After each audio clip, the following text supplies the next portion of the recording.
জুলাইয়ের শুরুতেই দেশের অর্থনীতিতে মিলেছে ইতিবাচক বার্তা। প্রবাসীদের পাঠানো রেমিটেন্সে আবারও শক্তিশালী ভিত্তি পেয়েছে বাংলাদেশ। বাংলাদেশ ব্যাংকের তথ্য অনুযায়ী সদ্য সমাপ্ত জুলাই মাসে বৈধ ব্যাংকিং চ্যানেলে দেশে এসেছে ২৮৬ কোটি মার্কিন ডলার রেমিটেন্স, বাংলাদেশি মুদ্রায় যার পরিমাণ প্রায় ৩৫,৪০০ কোটি টাকা।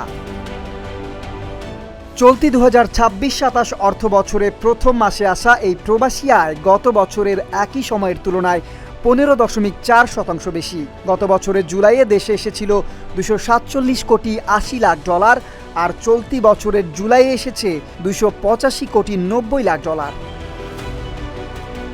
এদিকে গত জুন মাসেও রেমিটেন্স প্রবাহ ছিল শক্তিশালী। সে সময়ে দেশে এসেছিল ২৮২ কোটি মার্কিন ডলার। জানা গেছে ২০২৫-২৬ অর্থ বছরে পুরো ১২ মাসে দেশে বৈধ চ্যানেলে এসেছে ৩,৫৫৯ কোটি মার্কিন ডলার রেমিটেন্স, যা আগের অর্থ বছরের তুলনায় ২২৬ কোটি ডলার বা ১৭.৩% বেশি।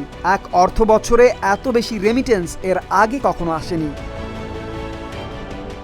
বাংলাদেশ ব্যাংকের কর্মকর্তারা বলছে, হুন্ডি প্রতিরোধে সরকারি উদ্যোগ, প্রবাসীদের জন্য নগদ প্রণোদনা, সহজ ব্যাংকিং সেবা এবং বৈধ চ্যানেলে অর্থ পাঠানোর সুযোগ বাড়ায় ধারাবাহিকভাবে বাড়ছে রেমিটেন্স প্রবাহ।